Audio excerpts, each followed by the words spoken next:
I am glad it cannot happen twice. The fever of first love. For it is a fever and a burden, too. I have forgotten much of Monte Carlo, of those morning drives with him, of where we went, of what we said.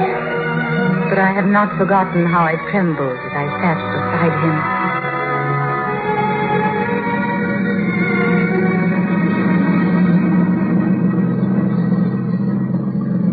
You know, I wish there could be an invention that bottled up the memory like perfume. And then, whenever I wanted to, I could uncork the bottle and live the memory all over again. And what particular moment in your young life would you want to keep? Oh, all of them. All of these last few days. Sometimes, you know, those little bottles contain demons that have a way of popping out at you, just as you're trying most desperately to forget. Yes, of course. Stop biting a nail. Oh, I didn't know I was. Would you please tell me, Mr. De Winter, why you asked me to come out with you? It's obvious that you want to be kind, but why do you choose me for your charity? I asked you to come out with me because I wanted your company. You've blotted out the past for me more than all the bright lights of Monte Carlo. But if you think I just asked you out of kindness or charity, you can get out of the car and find your own way home. Go on, open the door and get out. Here. Take my handkerchief. You better blow your nose. Thank you, Mr. De Winter. Please don't call me Mr. De Winter. I have a very impressive array of first names. George Fortescue Maximilian. You needn't bother with them all at once. My family call me Maxim.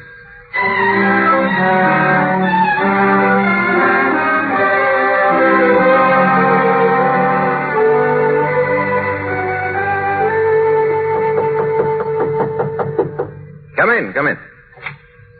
Well, hello. What are you doing here? Anything the matter? I've come to say goodbye, Maxim. We're going away. What on earth are you talking about? But it's true. We're going now. I was afraid I wouldn't see you again. Where's she taking you to? New York. I don't want to go. I shall hate it. I shall be miserable. You mind if I finish shaving? I shan't be long. But I can't stay. Tell me something.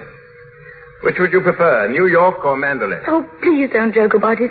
Mrs. Van Hopper's waiting, and I'd better say goodbye now. Repeat what I said. Either you go to America with Mrs. Van Hopper, or you come home to Mandalay with me. You mean you want a secretary or something? I'm asking you to marry me, you little fool. Marry you? Well, my suggestion doesn't seem to have gone at all well. I'm sorry. Oh, but you don't understand. It's that... Well, I'm not the sort of person men marry. Well, that's what you mean.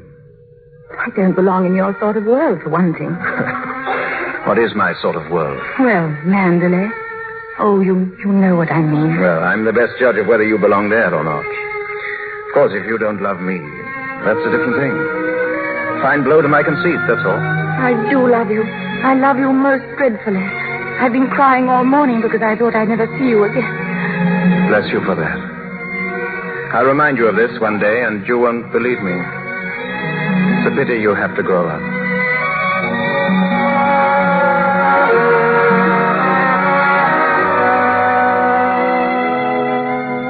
I was afraid to tell Mrs. Van Hopper, for I knew what she would say. When we were alone, she congratulated me. But I didn't like her smile. But of course you know why he's marrying you, don't you? The fact is that empty house got on his nerves. He just couldn't go on living alone. You haven't flattered yourself that he's in love with you, I hope. Not after being married to Rebecca Hildreth, the most beautiful, the most cultured woman in all England. Well, goodbye and good luck, Mrs. De Winter.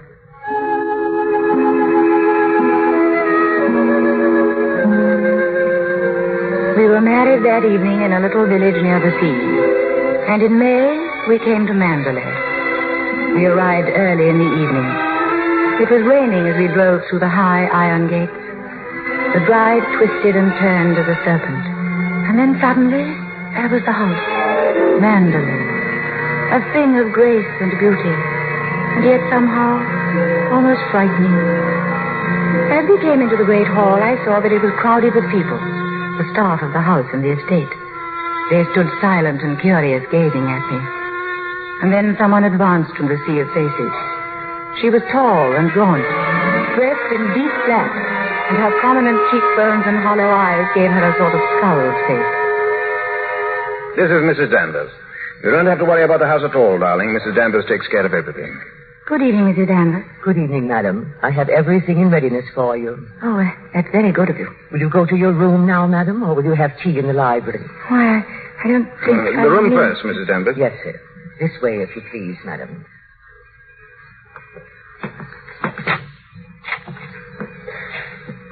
I hope you'll approve the new decorations of these rooms, madam. Oh, I didn't know that they'd been changed. What did it look like before? It had an old paper and different hangings. It was never used much, except for occasional visitors. Oh, then it wasn't Mr. De Winter's room originally. No, madam. He has never used the east wing before. The only good view of the sea is from the west wing. The room's very charming, and I'm sure that I shall be comfortable. If there's anything you want done, madam, you have only to tell me. Mrs. Danvers, I suppose you've been at Mandalay for many years. I came here when the first Mrs. De Winter was a bride. I do hope we'll be friends, Mrs. Danvers. But you must be patient with me. This sort of life is new to me. And I do want to make a success of it and to make Mr. De Winter happy. So I know that I can leave all the household arrangements to you. I hope I shall do everything to your satisfaction, madam. I have managed the house since Mrs. De Winter's death, and Mr. De Winter has never complained. I think I'll go downstairs now. Certainly, madam. The room in the west wing I was telling you about is there, through that door. It's not used now. It's the most beautiful room in the house, the only one that looks down across the lawns to the sea. It was Mrs. De Winter's room.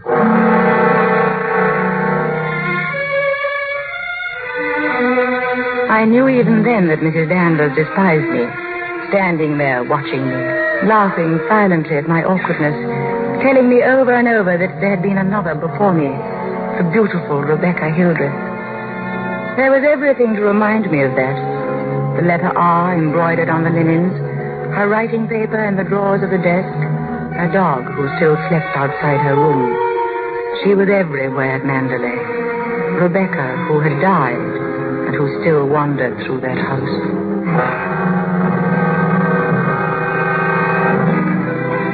I met someone else the next morning when I came down to breakfast. Oh, good morning. Good morning. You're Mrs. De Winter, aren't you? Yes. My name's Crawley. I manage your estate for Maxim. Awfully glad to meet you. How do you do? Fifth lot of stuff piled up while Maxim was away. Yes, I'm sure there must have been. I do wish I could help you with some of it. Help him? Frank never allows anyone to help him. Like an old mother hen with his bills and rents and taxes. Come on, Frank. We must go over these estimates. I'll get my papers. You'll find quantities of breakfast over there, darling. But you must eat it all, or cook will be mortally offended. I'll do my best, Maxim. Later on this afternoon, maybe, we'll take a walk around the estate. Just you and I, darling. There's a good deal I'd like you to see. I'll be ready, Maxim. Anytime.